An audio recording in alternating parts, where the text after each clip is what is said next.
All right, welcome back to the Power 2 live here on College Football Addiction. It's just TJ Pittinger and Cole Thompson today. Our buddy Tom Hannafin dealing with some personal stuff. He's good, but if you're a praying person or just sending some good vibes his way, certainly think he would appreciate that. But Cole and I drudge on. We miss Tom, but I guess we'll just battle this out. In lieu of, and what we really could have done was just an SEC versus anti-SEC thing. Maybe we'll do that if Tom ever misses again. I don't know how that slipped our minds, but we're going to talk about the ACC and the Big 12 a ton. By way of introduction, Cole, I was thinking about this as my wife is out of the house. So I literally just put my 2-year-old down for a nap and hope that he stays down during this. But I jumped in the shower real quick, took a shower, did my hair, grabbed a drink. I actually grabbed 2 drinks. I grabbed a coffee and a Diet Dr. Pepper because 2 drinks is, and I was thinking. No caffeine, bro. You got to have it. Not in a crazy high way, but I played sports in high school and stuff. And that was about the end of it, right? I was good enough to play for my 1A private high school, but that, good for you. The extent of my athletic ability. But I thought about pregame routines, pregame rituals, and my pregame for this show every week and any other show that I'm on, I always I grab a nicotine pouch. I grab a drink or 2. I got to get all the lights on and everything. Do you have a pregame routine? It almost reminds me of sports, how you're getting ready, you're doing your hair, you're getting drinks, you're, getting ready. What's your pregame routine before this? This cup always that you will see on here is filled to the brim with blistering black hot coffee. That's all it is. I kid you not. And before that, I usually am in the middle of writing down my final notes on everything.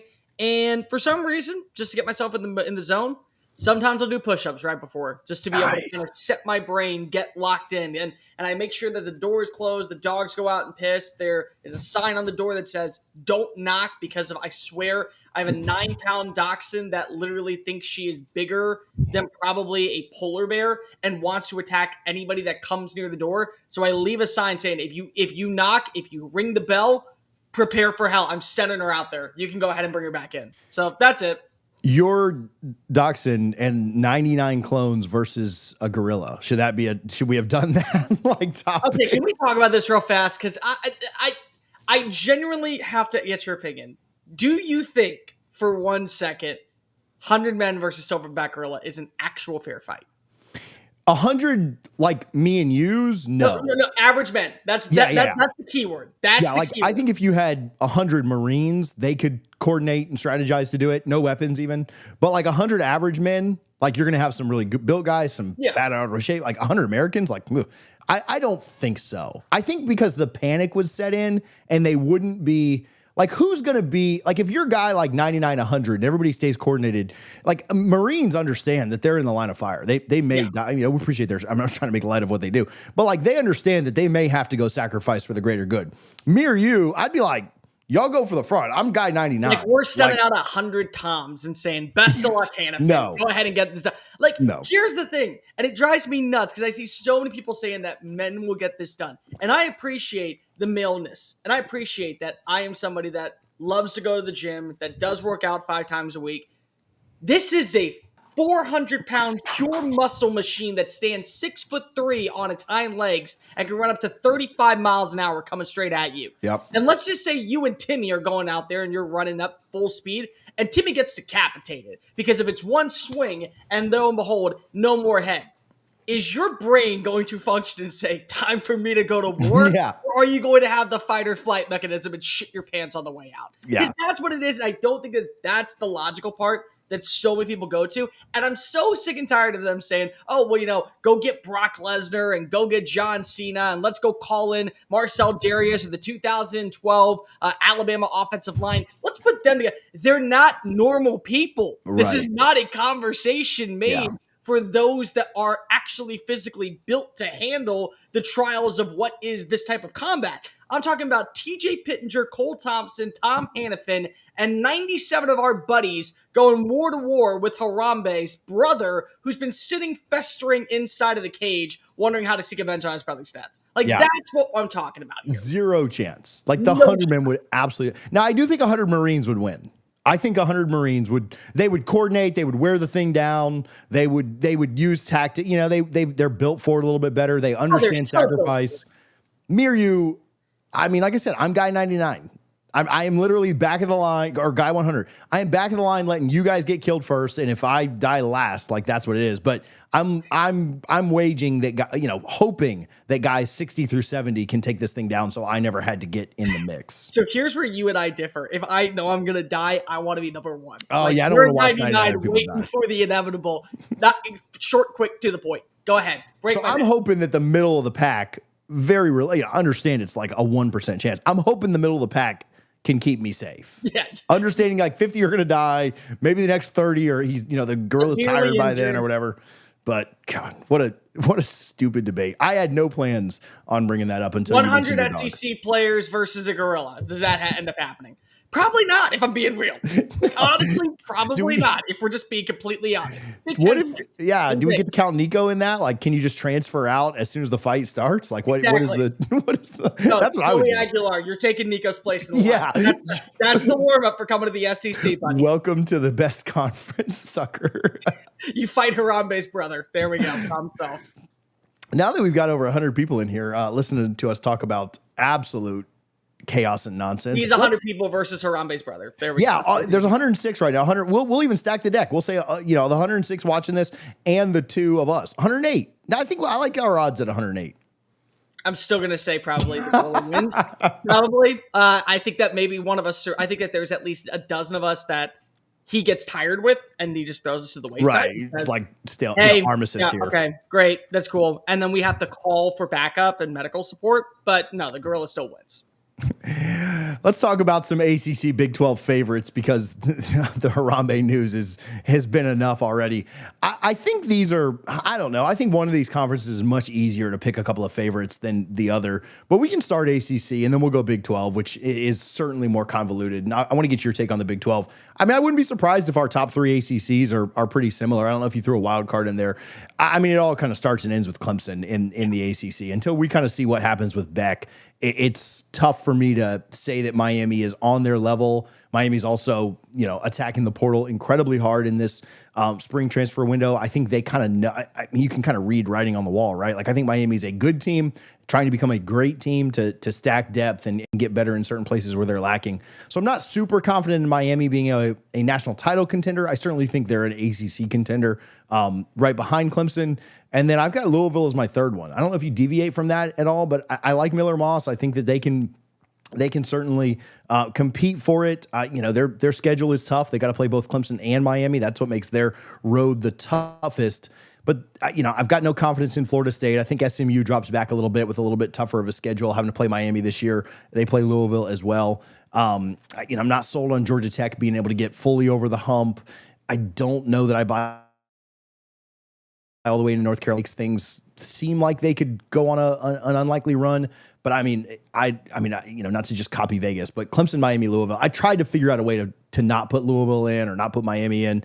I just couldn't see a team that I was confident enough in. But I don't know if you have a different take than that. A little bit. Naturally, it's Clemson. And Clemson's earned that right. And they've earned that right for a while because of the way that they've been able to respond. And I think that we also have asked Dabo to change his ways so he can stay in the game. And he does. And we still are trying to nitpick what he's done wrong. Well, keep in mind that when you look at the ACC, it really does feel like as long as you're able to withstand a couple of close calls against SEC opponents, you're going to go. You have, in my opinion, the best quarterback in college football, and Kate Klubnik returning. You have very, very good wide receivers for the first time in probably 7 or 8 years. Your defense is going to be better on paper in terms of production, not just because of veteranship with guys like Peter Woods coming back, but you brought in Tom Allen. And Tom Allen, whether or not you think that he is an overrated head coach, he's a good defensive mind that I think is going to pair well with Garrett Riley on the opposing side. Two other coordinators that were brought in from the outside and completely differ from Dabo's previous ways of going about building a foundation. And I think their schedule is manageable. I agree with you on Louisville. I actually have Louisville at number 2 because Louisville is one of these slept-on teams where their schedule is so challenging. But let's just say they split it. Let's just say they go 1-1 during that span. They have a shot to go to Charlotte. They go to Charlotte, they get that win. They're in the college football playoff. I believe that there's a part of what went wrong last season out in California that really wasn't on Miller Moss. That was just bad play calling. That was just insufficient wide receiver play. That was just bad execution. And because he had been in Lincoln Riley's system forever, he took the brunt force of it because of somebody had to be the sacrificial lamb to save Riley's imaging and to save his persona. I think that there is also something to be said about what a guy in Jeff Brom, who's a very underappreciated coach in the world of college football, constantly getting to that 8-9 win range, whether it be at Purdue or at Louisville. He has a knack of working with transfer portal quarterbacks. Jack Plummer, Tyler Shuck just got drafted top 40. Miller Moss is his next pet project. And I think that also they have some really good, talented playmakers. We did not get to see all of Colin Lacey last year from South Alabama. Having him fully healthy, I think is going to do wonders for this passing attack. You also have a really good run game. Isaac Brown, for my money, maybe the second or third best running back in college football. He's far and away the best running back when you talk about the ACC. But then you mentioned another team. And I'm actually buying into Georgia Tech. I am. There's something about just the way that they spent this offseason actually addressing major needs. And they went about it with not only putting money where their mouth is by bringing in up-and-coming rising stars from the recruiting cycle, a couple 4-stars, 1 5-star offensive lineman, who, again, Brent Key, offensive line coach. Guess what? He's going to know how to be able to make this work. So you throw that in there, and then you throw in some of the transfers. Eric Rivers is one of my favorite transfers that they just added in general. Great player last year at FIU. They also brought in one of his teammates, if I'm not mistaken. It was the Dean Patterson. Had a couple of other big 125-yard games. They got a good run game with Jamal Haynes, and they got a veteran quarterback when it comes to Haynes King. And Haynes, at this point, he's a what you see is what you get type of dude. You know who he is as a passer. You know who he is as a runner. You know what works and you know what doesn't. You also didn't lose Buster Faulkner, which I thought was a really under-the-radar move to keep that team out in Atlanta, pretty much keeping momentum. Their schedule, Colorado week 1, Clemson in week 3, Duke, North NC State, which I think will be better, Pitt, Georgia. If you go 3-2 in that span, there is an opportunity for you to make it to Charlotte, win that final matchup, and go to the college football playoff. This, to me, feels like the most complete version we have seen of Georgia Tech, and I just am not understanding why there's not enough national attention talking about what the Yellow Jackets are doing down in Atlanta.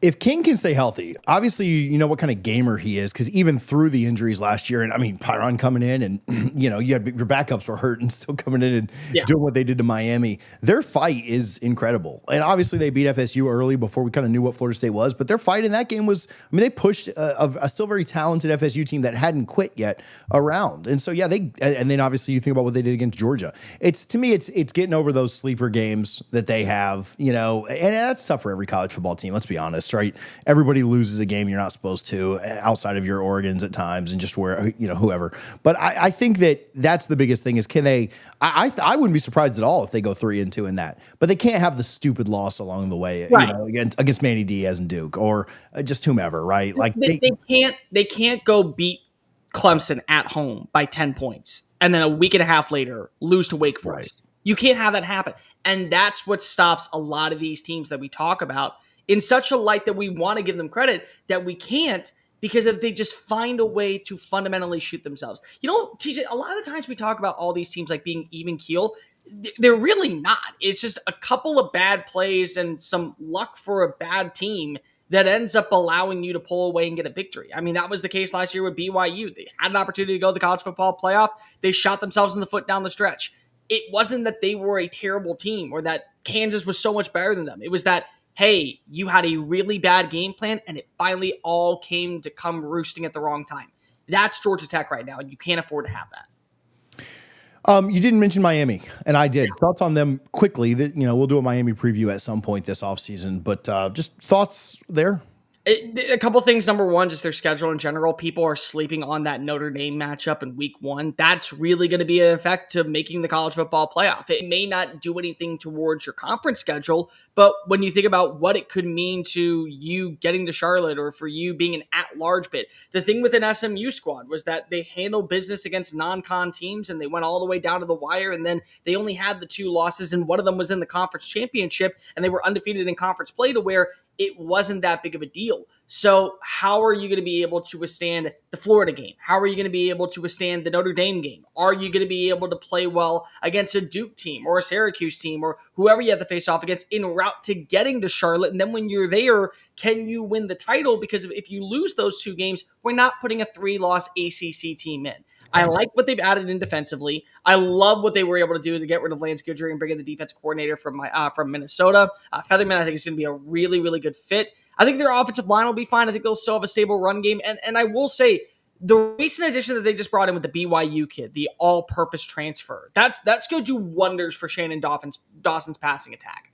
But you're asking me to put, number one, a lot of faith in Carson Beck being fully healthy from the get-go. And number two, that this is still going to be an offense that doesn't allow big-time turnovers. How many times last year did Cam Ward deliver an exceptional performance and the defense fell short?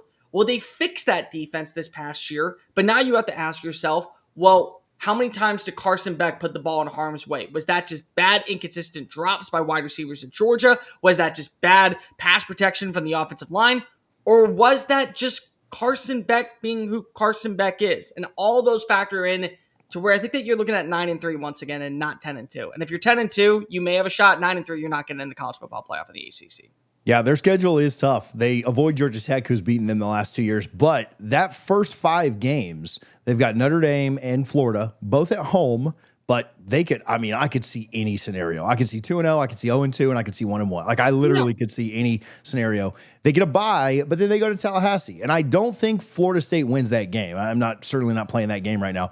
But if they've got a loss or two already, Miami teams historically have quit. And I don't think they quit the same way under Mario. But if they've got a loss, and say Florida State is 3-1 in that game, they've only lost to Bama, I think that, Miami's season could, they could be 5-0 after that Florida State game. Their season could be off the rails after that game. And so I think we'll know a lot early. Then they got the game against Louisville at home. They got to go to SMU. It's tough. They got to go to Blacksburg, which I know Brent Pry, we'll talk about hot seat in a minute, but I know that Blacksburg's not like sky high right now, but that's still never an easy place to play in November. So Miami will be interesting. I'll let you start with the Big 12. Number one easily is still Arizona State. And the main reason why is that, yes, we can talk about the other team that is going to be number two. But when you return 85% production, you don't lose either coordinator, and you still have your starting quarterback. To me, that automatically sets you apart. I think that Sam Lovett is a top 5 passer in college football returning in 2025. The way that he plays the game, the way he carries himself, the fit in Kenny Dillingham's system, I think is going to do wonders. And a lot of people are questioning, well, can he actually lead these game-winning drives? Here's a better question for you, TJ. Did he have to last year when you have a guy like Cam Skattebo that is just able to take over moments and capitalize on his success? But that doesn't mean that he can't. I love that Jordan Tyson's going to be back here fully healthy. They brought in some really good transfers. The Army running back is going to come replace Cam Skattebo.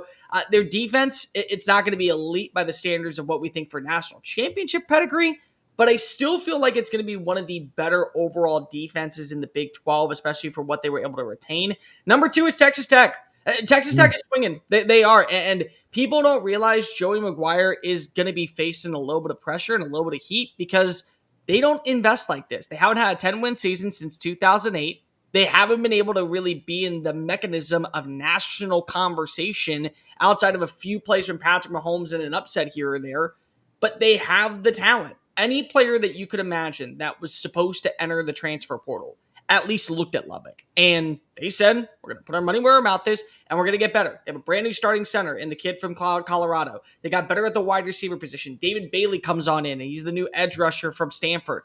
They feel really good about their running back room with Joyner coming on in from USC. Their linebacking room is better. Their secondary is better. They have a veteran quarterback in Baron Morton. And I still look at their schedule, I say there are some hiccups along the way. But when you have this much talent, if you feel that good about Mac Leftwich as your new offensive coordinator who dominated Texas State last year, you should feel really good about at least being in that conversation last week of November to go to Arlington. And I think that they will. And then the third team is really interesting to me because there's a couple of ways I could have gone with this. But I went with my gut here. I just feel like Kansas State, so long as Chris Kleiman is the head coach, it's really hard for me to go ahead and doubt him. Yes, I understand you lost some talent, no more DJ Giddens, but you didn't lose Avery Johnson. And Johnson may have been much like Nico Iamaleava. We put these expectations on his shoulders to be the next big-time force, and he was probably a year or two early. But that doesn't mean that he can't be effective. You feel really good about your running back room still with Dylan Edwards taking on a bigger role. I like some of the wide receivers that they added on in. They're going to be good defensively because that's just what we know about Chris Kleiman-led teams. Kansas State to me still is in that pinnacle range of being a force to watch for in the Big 12. And as long as you have a coach that knows how to win, and he's won multiple championships, I'll tell you what, you're going to get to 9 wins in that conference. So, yeah, what's so tough about the Big 12 is I feel like it's just so wide open. It's the most fun conference. Yeah. Like, I don't care what anybody says. Are there 70,000 draft picks like the, Big 10 or SEC? No, but it's still the most fun and wide open conference. I had Arizona State first as well. I had Kansas State second. I went with BYU number 3. And I'm not as big of I try not to buy so much into this, like just the culture. Man, I do think that's real. And I think it's so real at both Arizona State and BYU. And I love Kehlani Sitake. He's one of my I've probably mentioned BYU on here more than any other team but Florida State since we've been doing this show. But I love what he does there. I like Retzlaff. I think that they'll be really good. Missing from our list, and I had Texas Tech like right outside of that. I went with those 3. But to be fair, BYU was number 4 for me. So yeah, I same top. Utah missing. I think that's an interesting one. You mentioned Texas Tech. We're going to talk about matchups here in a second, but Texas Tech's out of conference is pretty easy. I think their first conference matchup is that Utah one. Contrasting styles. Kind of a what the heck year for Utah, right? They're still getting a lot of love. They're still ranked really highly in Vegas and S&P Plus. But I think that's kind of a fun matchup. Don't give it away. We got surprises later. Maybe we're going to see a Utah conversation. Dude, could you imagine? Utah missing from the list. Iowa State missing from the list. But again, what's so wide open about this conference is, Iowa State could be right back in it. There's no doubt. So that's what makes the Big 12 so much fun. If people aren't watching that conference, what are you doing with your lives? With Iowa State, the only thing is that Rocco Becht. What are you going to do without 2 NFL wide receivers that just got drafted in the top 80 picks? Because that is such a big underlying thing. If he ends up living up to the same expectations and plays the way that he did last year with Chase Stoll coming on in from ECU, I really still think that, again, this is a great defense and it's a great culture led by Matt Campbell that carries a lot of weight, the same way that does out in the Bell Edwards Stadium with Kehlani Sitake. But I got to see it. I know what I'm getting in the most part when it comes to the defense and the offensive line for BYU. I know what I'm getting in parts of Baylor, even a little bit. I know what I'm getting in Colorado this year. And even a little bit, I would say, of Utah. I don't know what I'm getting at the quarterback position for Iowa State now without 2 legit Sunday players helping out a quarterback that may or may not be slightly overrated, underrated. We're going to find out a lot about who Rocco Becht is this year. So let's talk about some matchups. My assignment from you was to pick 3 or 4, and I picked about 1 million. I picked about 12, so we're good. We got it. Some matchups. I'll start with some ACC. I think that Clemson at Louisville game is one that stands out to me. We can go back and forth on this, and then if I end up having more than you, I'll just run through the rest of mine. I'm sure we'll pick some of the same ones. Clemson at Louisville. Obviously, Louisville went into that stadium in South Carolina and won last year.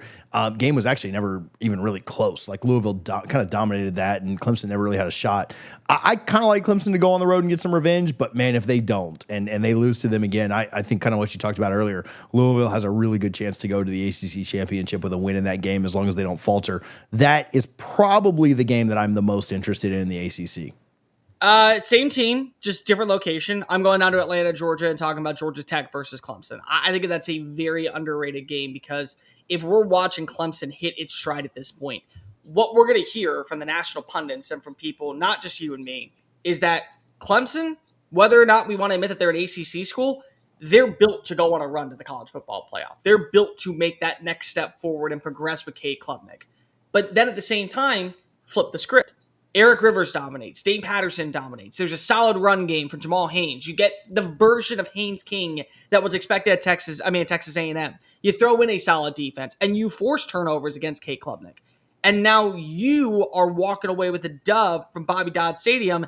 Now we have to pay attention to Georgia Tech because their schedule at that point is extremely manageable. That is one of the very few games to where it's like, national level conversation, if the culture has changed, if the demeanor has changed, if we really do feel like that we're in that same realm of dark horse conversation of being a college football playoff at large bid, we got to win against Clemson and we got to show why. So I think that that's a very under the radar game. And it's going to be played in Atlanta, which again, maybe does give a little bit of favor to the Yellow Jackets. My next one is the rematch of the ACC championship, SMU at Clemson. I don't even know that I have to explain this, but I love Rhett Lashley. I actually like Dabo a lot too, even though he's kind of a nerd on some stuff. But I think this will be a fun one. A lot of these are actually every single one except for my last one is a rematch from last year. But SMU at Clemson, I think, is going to be another fun one. Again, you rematch. I know that SMU feels like they left something on the table there. And I also think it'll be interesting to see SMU go into truly hostile territory in the ACC. They got Florida State at home last year. I don't know, Miami's not like hostile territory, but for big games, Miami does pack it out. They didn't have to go to, they're going somewhere legit this time. Let's see how they match up there. Let's go down to November 22nd, where two of my favorite transfer portal quarterbacks are going to be going toe-to-toe against each other. And it may end up being just for that 9-win range. It's North Carolina versus Duke. I don't think enough people are paying attention to it because of Darian Mensah versus Gio Lopez. Those were two great G5 passers that are going into situations where I think they can both flourish pretty quickly. Duke, to me, still has a very challenging schedule. They play Illinois as a non-conference game early on in the year. They still have to play NC State. They have some trick-ups along the way, but they still, I think, with Manny Diaz, who got a bad rep when he was at Miami, I think can get to that 8-9 win range once again based off of defense, consistency on the ground, and maybe a little bit better quarterback play. But you already talked about this. You talked about this, TJ. That UNC schedule is Charmin soft outside of just the TCU game to begin the year. And if you get that, I mean, I don't want to say it's going to happen because it would just be it would feel like it was a college football script that was written for the NFL game because Bill Belichick, year one, about ready to go back to the NFL, taking a seat in the college football playoff. They win that game. There's a very good shot that they're at least in that undefeated conversation and going to Charlotte. That is a game that is not, they've got Clemson early too. But let's say they beat TCU. Even if they lose to Clemson, they're still. Let's say that they lose to TCU. They beat TCU, but they lose to Clemson, and that's your only loss. I mean, they're not going to lose to any other team on that list, or they shouldn't. Simply, if you feel that good about the rest of the roster.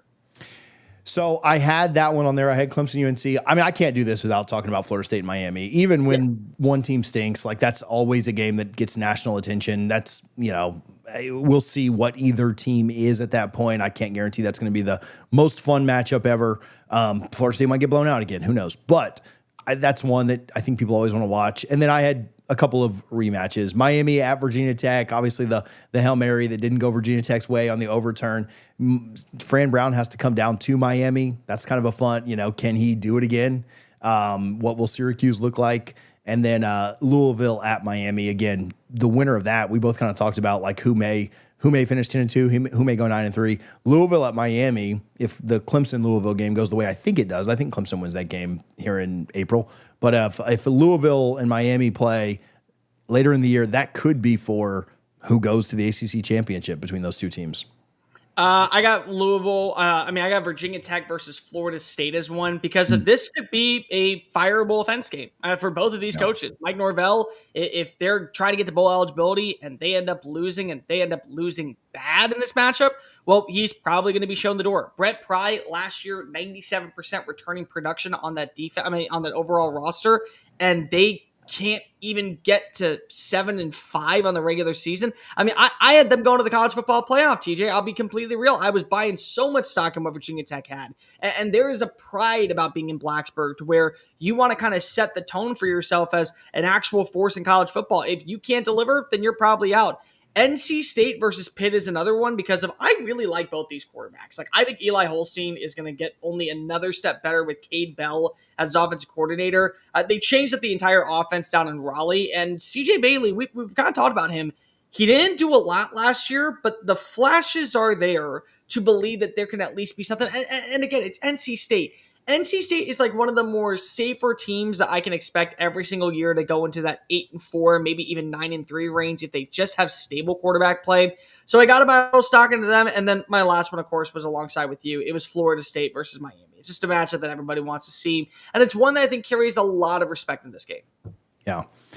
Big 12, we already mentioned it, but the Holy War is the top of my list. That the offseason drama there, I've talked about it a lot on the channel off this show, but the offseason drama, but the Holy War truly is 365 days with accusations of tampering and everything else that goes on. I'll quickly go through a couple of these Big 12 ones and then you can roll. I won't go as detailed on some of these. The rematch of the Big 12 championship, Arizona State at Iowa State. Can Matt Campbell's team get a little bit of payback?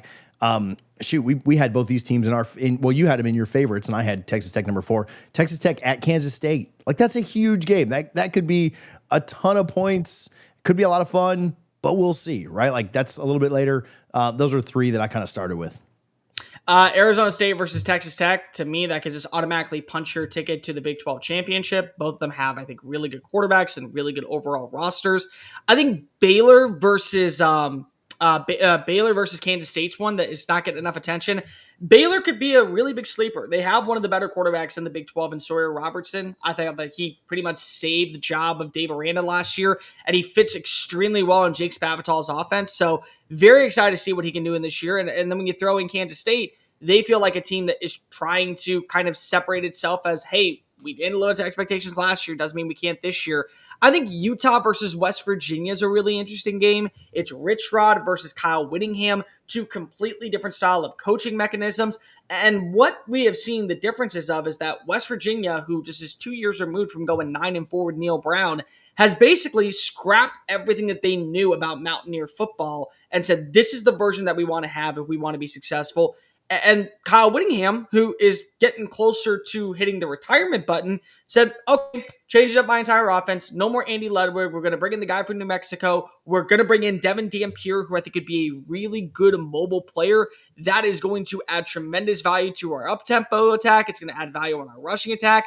That may end up leading to one of these teams setting the tone for the rest of the season. And then I don't know why, but I always love watching Kansas versus UCF. I think there's just value between what is Lance Leipold getting a win against a team that probably is going to put up a lot of points. I don't know what Scott Frost is going to be this year because of its completely different offense. Last time we saw him, they were a G5 program. But something about something about going against a Jayhawks team that maybe right now we aren't talking enough about. Kind of flying under the radar a little bit going into this year. What could they be? Yeah, I had the Dublin game, Kansas State, Iowa State, just having experienced the Dublin game. Awesome. Say what? It's Dublin. It's awesome. Why not? Yeah, you drink and watch 2 Midwest programs kick ass. Why not? Baylor versus Utah, I think, is one that's fun, and Texas Tech versus Utah, kind of for similar reasons. I think Baylor's kind of my under the radar team. We'll get to them in a minute, I think, but and then Texas Tech, their first Big 12 game, I expect them to be 3-0 there, but Utah needs to win. The expectations are still sky high in Utah. And so I think that's an interesting early season matchup, kind of a prove it game for both teams for very different reasons. Utah, are you still relevant? Texas Tech, are you actually going to do it this year? I think Houston's another team that you need to pay attention to. U of H versus Arizona is one that I'm kind of watching. They did a really good job of revamping their entire roster this offseason. They brought in brand new coordinators, Austin Armstrong and Slade Nagel. I think down the stretch, they're going to have some challenges, but when you look, they have a daunting schedule, but if they're able to go 6-6, again, it's a Willie Fritz mechanism. I think that one of the more winnable games is probably going to be that matchup against Arizona with the quarterback that I still have yet to give up on, and Noah Fafita. Let's talk out of conference just a little bit, and maybe we'll go faster here, maybe we won't. We talked about this might be a quick show, and here we go, taking all our time on the first segment. Almost all of it. I'll go ACC. Week 1 is a lot of fun with Clemson, LSU, Miami, Notre Dame, and Florida State, Alabama. Varying degrees of interest for all of those for sure, but all interesting nonetheless. What the heck is Florida State this year? Does Alabama rebound from a disappointing 9-4, right? Does Miami, can they get it going against a team that was in the national championship? And then LSU, can they finally win a week 1 game? I think they're 0 for their last 5. Clemson, are they for real, right? Are they going to lose to a couple of SEC teams again this year? I think the week 1 matchups out of conference in the ACC are a ton of fun. I think there's 2 in the Big 12 that are also really interesting. Baylor versus Auburn in Friday night out at McLean Stadium. These are 2 teams that, again, we talk about them. everyone's looking at what happened last season for Dave Aranda. That's kind of what you have to see this upcoming season for Hugh Freeze to fully get off of the hot seat and save his job. And I don't discredit what Auburn has done. They've spent money. They've kind of gone full in the way that Texas did in year 3, the way that Miami did last year. But you got to ask yourself, do you feel confident in the quarterback position? Because you should feel confident everywhere else. The quarterback competition for me out in Waco, Texas, it's probably as stable as it could ever be. Sawyer Robertson drastically altered the way that we view Baylor football. And I think that, again, that game being on a Friday night, does that set the tone for maybe Baylor getting into that realm of 9-10 wins is possible? Going back to Arlington is possible. It's a really fun game. I've already mentioned one team, but Colorado versus Georgia Tech. Number one, who's going to be the starting quarterback for Colorado this year? Is Juju Lewis going to beat out Caden Salter? Is Salter going to be on like a leash to where if he has too many mistakes, they go to Juju? Are we going to see Florida versus Florida last year with Graham Mertz and DJ Lagway 2.0 with Salter and Lewis? That way they both get playing time to step up with the offense. And then we've already talked about what Georgia Tech is. I'm not sleeping on them. I think they're a very balanced team. I'm excited to see what they're going to be. I think also another one, Utah versus UCLA. Nico Iamaleava's first test is going to be going up against Devin Dampier in a defense headlined by Kyle Whittingham. Witt knows defense. Witt knows how to make stops. Witt knows how to get the young coaches' minds. And I think that's going to carry a lot of weight. And if somehow Devin Dampier is able to translate what he did in New Mexico to the Power 4 level and do it efficiently, again, Utah, death taxes, sleeping on Kyle Whittingham is a bad mistake. Like, those are things that we are taught when we're children, and they probably should be embedded into our brains at this point. So I'm not going to doubt what the Utes are doing right now. Couple ACC, SEC matchups, Miami and Florida. Obviously the bragging rights within that game. South Carolina and Clemson. Can Clemson get revenge from last year? Can South Carolina stay hot? How about South Carolina against Virginia Tech? A game they probably should win, but you never know. See it early in the year. And then Tennessee versus Syracuse got a lot more interesting with Nico leaving, right? Like, that's one that I probably would have penciled in and leaned Tennessee's way. But Fran Brown, certainly familiarity with Tennessee. That's one that's a lot of fun. Big 12, Kansas versus Missouri, another SEC team. That's a fun one. The backyard brawl is always fun. Obviously, now with Rich Rod back there. Rich Rod back into it adds another layer. TCU UNC. That's a preview of Dublin next year. And then UNC also has UCF to open up the year. So, yeah, there's a lot of fun stuff. You forgot a big one. And in my opinion, it's one of the most underrated rivalries in all of professional sports. It's Battle of the Iron Skillet. It's SMU versus TCU. Those two teams, the way that they play against each other, it carries so much weight. People don't understand unless you live in the state. There's so much value on saying, hey, I represent Dallas. I represent Fort Worth.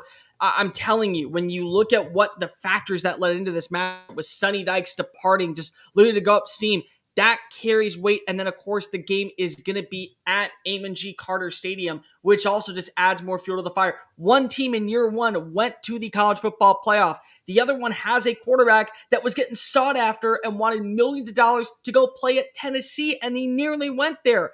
Like, the animosity between what we know with the Horned Frogs and Mustangs, I think needs to have more value on the national stage. Because the Battle of the Iron Skillet, when it was a G5 game, when it was a Power 4 game versus a G5 program, it always acted like one of the biggest and most hostile atmospheres in college football.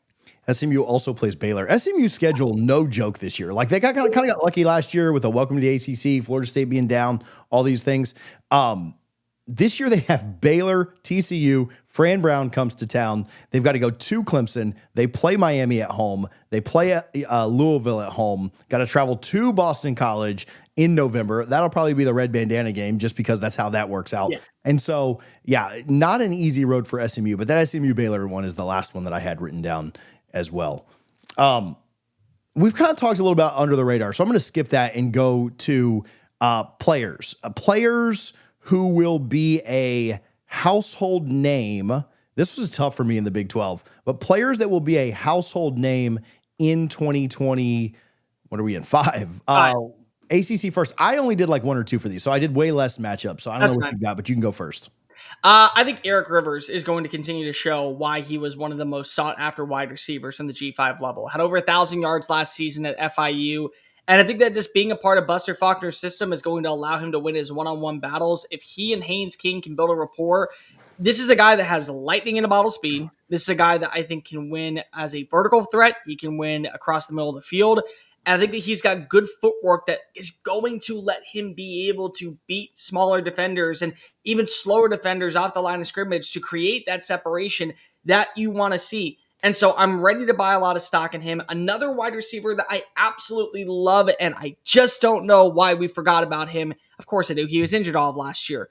It's got to be Colin Lacey out at Louisville. Again, this is a kid who, when he was at South Alabama, nobody could guard him in the Sun Belt. Nobody. You could line up your best and future first-round cornerback against him, and he was bulldozing him off the line of scrimmage with his speed and with his pristine footwork. And then last year he had the broken collarbone. He took the medical red shirt. That way he could actually come back and boost up his draft stock. And I think that he's going to be in a great situation. I'm just going to call it as is. I thought that Tyler Shuck was a good quarterback for what you want to run in Jeff Brom's system. I think Miller Moss can be a great quarterback on what you want to run in Jeff Brom's system. And so if you got a great receiver, if you got a quarterback that really works out, if they can speak the same language, it's really challenging not to appear them as two names that are going to change and alter the course of what we know about Louisville football. And then on the defensive side, I think Peter Woods is going to have an All-American season. I think that getting a guy like Tom Allen, who knows defensive lines, just helped Penn State produce one of the better front sevens in college football last year. His growth, his maturity is only going to get more refined, and it's going to lead to Clemson once again being that bulldozer of a team in the ACC that everybody just has to kind of prepare for. Look out. One quarterback, I will say, Darian Mensah. It was not a flash in the pan at the G5 level. I get it. You aren't going to have the most elite wide receiver play, but I think that Duke is not going to regret paying $3 million to go lending themselves a quarterback that could at least put them in that realm of 9 wins consecutively with Manny Diaz at the helm. These were hard for me because I don't know that I have a great read on, because I'm so entrenched in the ACC stuff. I don't know that I have a great read on who is or who isn't a household name. Sure. So I just went with the player that I was a true freshman last year that I think is going to be a top 10 wide receiver in the country. And I think it's TJ Moore. I think that he absolutely crushes. I mean, take your pick with which, sophomore wide receiver you want from Clemson. I went with the guy that was from Tampa just because that was easier. But I'll go TJ Moore for Clemson. I think he really explodes. We both talked about how much we like Cade. He's my QB1 as well. I think he's kind of unguardable. I think he's an absolute freak, and I think if people don't know his name enough because Clemson lost 4 games or because Clemson had a down year by their standards or whatever, or because they don't care about the ACC, whatever, I think people will know his name. And, unfortunately for the rest of the ACC, he gets 2 more years in Clemson to make it happen. And then, I don't know if this is a great pick for this specific category, but I do think Miller Moss has a really good year. And I think people have kind of forgotten about him. Louisville's very slept on. I think he turns it around, has a really, really good year in the ACC. And, I think he could even be, the kind of guy that's rumored to, what's he going to do the year after? Now, I think Louisville retains him. I'm not trying to start a rumor, before anything crazy happens. But I think Miller Moss is kind of your household name there in the ACC by the end of the year as well. Big 12, just very quickly, I've got linebacker Keaton Thomas from Baylor, 114 tackles last year. I really like Baylor. I really like them defensively, and I think he anchors them to be really, really good. I think more people know his name by the end of the year. And then you were talking about Iowa State's wide receivers. Maybe this is a pick of desperation, but ECU transfer Chase Sowell, 1,300 yards in 2 years, not a ton of touchdown production. I think in Matt Campbell's system, I do think he's going to ratchet that up. I think he'll have a really nice year for them. Maybe, again, that's a desperation pick because I want Iowa State to be good. But I think that he will be a name that a lot of people know. Other names, I think they kind of already are to me, but I mean, if people don't know who Jordan Tyson is this year, they're going to find out without Cam Scatterbo being the primary focus of that offense. I think he is a name that will just continue to explode. If people don't know who Retzlaff, Johnson, or Daniels are yet, I think they do, so I didn't really put them in this list. I think they all have pretty good years this year. Avery could, he's been up and down, and can he stay healthy? That's a big question for me. I'm sorry, not Avery, Jalen. But I do think that those 3 quarterbacks are, will get more love this year with better seasons. What about, do you consider Sawyer Robertson at this point a household name? It's so hard because, again, in the Big 12, I feel like they're the slept-on conference. I don't yet, but he could be. I mean, depending on what happens this year, but I think the Big 12 is so disrespected that I would say I would lean toward no nationally. In the Big 12, for sure. I don't think nationally he is. Fair. It's more of a perception of the Big 12 as opposed to his play. Sure. I I think that's fair. Number one for me, Tanner Koizil comes on in now from Wisconsin. Actually was at Ball State. He goes to Houston. I've always preached this. If you are a quarterback that is trying to find a rhythm, get yourself a stability tight end. Get yourself just somebody that can be a difference maker and move the chains.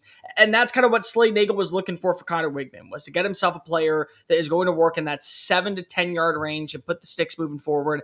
Last season at Ball State, 94 catches, over 830 yards, 8 touchdowns. I think he can be that security blanket that's needed for Houston to take that step forward. I think J.C. Brown, the wide receiver from Kansas State, is a name just to continuously watch. He had a really good close to last season. He and Avery Johnson were starting to speak the same language. It felt like that they were trending in that right direction. So if you get that and you pair it alongside with what you know in Dylan Edwards in your run game, and you just have a wide receiver that you can trust on third down to kind of move the ball ahead, I feel really good about that. I feel negative saying it this way because of I've been preaching him up, but I actually think if you're talking about a quarterback that is going to take the most necessary jump forward to get in that same range of what we're talking about with Sam Levitt to go to the college football playoff, it is Sawyer Robertson. Robertson, in my opinion, was the difference of Baylor getting a brand new head coach and a whole new staff coming on in and having to pay a lucrative buyout and maybe losing a ton of players to getting the 9 wins. It was all on 13. And he has a full offseason to build a rapport alongside on what you have with Jake Spavital as your offense coordinator. He has multiple weapons that I think are going to be good, but not great, but still good is good enough. I think you can trust the run game. And I think if you set the tone against Auburn, you're off to the races. Confidence plays a big time role. And then one more, I like Quentin Joyner going on into Texas Tech. I think just leaving Los Angeles, joining an offense with Mac Leftwich, who is probably going to trust that run game with that up-tempo passing attack that mitigates against the run with like that spread formation. I think that could do wonders for Joey McGuire's system. We've seen it in the past where running backs that are often underutilized, they get into a team that's like, hey, let's move the ball really quickly. I end up having over 900 rushing yards. I think Jordan can be that guy out in Lubbock. We may agree on this, and we may have already said it, but best player in the conference each side? I would go I'll do Big 12 first. It's Sam Levitt, in my opinion. Sam Levitt comes back. Yeah, starting quarterback, led you to the college football playoff, led your team against an SEC squad back down by 16 to take it to double overtime, and probably had an opportunity to get a win. It's hard for me to go ahead and bank against that when you have an offensive coach like Kenny Dillingham. I'll agree with you, and then I'll go Cade Klubnik. I mean, to me, he could be the number 1 pick in the draft next year. We'll see. But he's my QB1. He plays for the best team. He plays the most important position. This wasn't a terribly difficult exercise for me on this one. I don't know if you want to go somewhere else, but that's what my take is. It wasn't difficult, but I will say I think if the Doak Walker does come from the ACC, it's going to be Isaac Brown. What he did last year was super impressive for Louisville. I think he's only going to get better in Jeff Brom's system. I still will take Klubnik, but if just to be different, throw another name out there. Isaac Brown, I think, has an opportunity to get over 1,800 rushing yards and 20-plus touchdowns this year, especially with how good that veteran offensive line is going to be out in Louisville. Hottest seat. We'll go ACC first. And I'm going to steal from you because you mentioned this with Pry versus Florida State, but I think there's an early one that is kind of the same thing, and it's Mike Norvell and Tony Elliott. Florida State plays Alabama week 1, and then they've got 2 cupcakes, East Texas A&M and Kent State. So they'll be 2-1 at worst, I think, hopefully for my mental health, going into Charlottesville. But, man, the loser of that game, you look at Florida State's schedule and you say, man, if Norvell loses to on the road at Virginia, where I do think they'll probably be a slight favorite, if they lose on the road at Virginia, they got to play Pittsburgh, they got to play Virginia Tech, they got to go on the road to Raleigh, not to mention they got to play Miami, Florida, and Clemson. It gets pretty tough to see a ton of wins on the schedule if they can't beat Virginia, who I do think is one of the weaker teams in the ACC. They do get Stanford and Wake, which I think they'll win those games. But that Mike Norvell, Tony Elliott game, I think both those coaches are on the hot seat, and I think that's a pretty big one early. The other 2 that I have in the ACC are, you mentioned Brent Pry and Justin Wilcox at Cal. I think those are those would be my top 4 for the ACC. I'll switch out Justin Wilcox because at this point, I don't feel like he's ever going to get fired. I don't. I've always wondered what is so special about him to where he's getting these job opportunities and they end up going 5-7 or 6-6 every year. So I'm just saying that the Calgorithm is going to keep him out on the West Coast for a while. Too woke to fire. I agree with you that Elliott's on the hot seat, but I'm going to go with Brent Pry as my number one option. And the reason I say this is because of you play South Carolina week 1. Then you play Vanderbilt. Vanderbilt last year was not expected to be the team that they eventually were. Virginia Tech was expected to be a player in the ACC. 97% returning production. And you got embarrassed at a stadium that was still under construction in overtime against a QB that, as much as I love him to death because of everyone knows my love for Baba Yaga, Diego Pavia, he was not ready to take that step forward. And then you got embarrassed in almost every other major matchup. Well, now your schedule is more challenging. You could start off the season 0-2. That week 5 game against NC State. If you're 2-3 in that moment, you might as well just go ahead and wave the white flag and call it a surrender motion, surrender Cobra out in Blacksburg, because this is what you are as an organization underneath a coach like Brent Pry. I understand he's a great defensive mind, but at some point, you gotta just show results. You failed last year. I don't know if you're going to do it this year, and I refuse to believe in you this year after what happened last season. I'll throw Dave Duran on this list for one reason. At some point, you just get tired of being stuck. Would you rather see progress by getting regressed, by having regression set in, or would you rather see regression be there and eventually you take that next step forward? And NC State, for as long as I can remember, have been a solid team in the ACC. But they've never been viewed as a national championship threat. They've never been viewed as an ACC force that can go win the conference championship. They've never been even viewed as usually a 10-win team during the regular season. And so at some point, you got to ask yourself, if this isn't working, what can we do to make sure that we get to that next level? It just feels like they're kind of in that rock and a hard place of you plateaued. Do we want to start the decline so we can get up to the next part of the mountain? Big 12, I've got Scott Satterfield at Cincinnati, Willie Fritz at Houston. I know that we talked about them a little bit. If they struggle, and I hate to do it to my guy, but Mike Gundy feels like they've got to win this year. I feel like that's pretty warm there. So those are my top 3 in the Big 12. I think that Brent Brennan out in Arizona has got to at least start feeling it a little bit. I understand what he was able to do at San Jose State, but this was a team that was coming off of 10 wins. You took a quarterback that many people thought was a top 10 passer and had him regress. You had a Biletnikoff Award finalist and you still went 4-8, top 10 pick in Tetherell and McMillan, and you've lost all your defensive players. To Jed Fish, who followed him out to Seattle. So to me, that's a big time problem. I think that you got to throw in, of course, what we already said about Mike Gundy. Number 1, though, is probably Scott Satterfield. I didn't like the hire when it was initially made. I think Louisville's rejoicingness when he decided to go leave to head to the Big 12 was an ultimate sign that this is a guy that's kind of plateaued and hit his level. And I'm just not buying into the Bearcats. They lost another star wide receiver in Williams just a couple of days ago, and they're trying to feel like that Brendan Sorby is going to take them to new heights. I just don't see it. I think you got to hit reset on there. If I were to throw one more name just in the conversation, I probably would agree with you. Fritz at least gets into that range. But even still, I think that you're going to get him at least a third year. Yeah. All right, let's go to the wild card. We may have to do this quick. How about this? Let's see if I can pick all of yours. Okay. But I'm going to go through all of mine. I got a ton of these. But what I want you to do is I want you to rate them on a scale of 1 to 10, how much you would want to see them. And then if we get through all of mine and I've missed one, then I lose. You're not allowed to add any extras. You're not allowed to put another one on. Okay. We're going on the honor system. But I've got about 30 matchups here, so I probably have them all. You probably have them all. My dream matchups for the college football playoff. I'm going to start with Big 12 versus FSU versus ACC. Then we'll go ACC only. Then we'll go Big 12 only.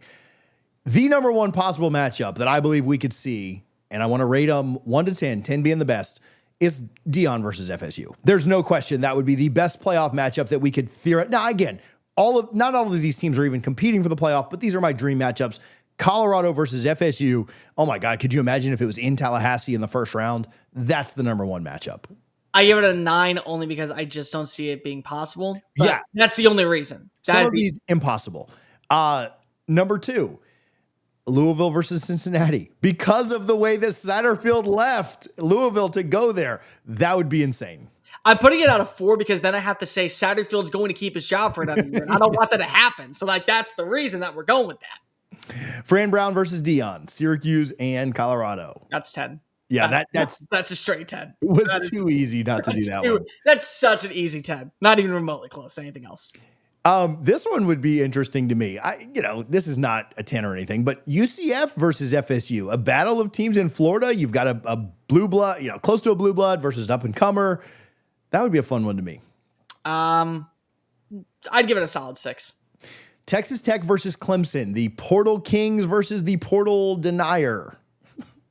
I'm going to give it an 8.5 because of all we're saying now at this point, and it's an insult to Joey McGuire. So sorry, Joey, if you watch this and come back at me and text me. You're turning into Lane Kiffin, and I also want to have another Portal King. Like, you're the Portal Popper right now. So let's go ahead and just put you there. I think Miami versus Colorado could be intriguing for some reasons. I think that, big personalities with Mario and Deion, that's not like a historic rivalry or anything, but that one could be fun to me. Yeah, 7, I would say probably is a pretty fair matchup just because of that feeling of a former Seminole versus a Hurricane. A rivalry in the college football playoff would be fun. West Virginia and Pitt felt like an easy one to pick. That was an easy one. That's so easy, especially if that game is played in Morgantown. All right, so that's all I got for the interconference. Let's go ACC. For the same reasons we mentioned them earlier in the show, a Florida State versus Miami matchup in the college football playoff would be ridiculously good. It'd be stupid fun. It would just be super fun. That's a 10. Clemson versus Miami, probably the best two teams there. I think that would carry some weight and be a lot of fun.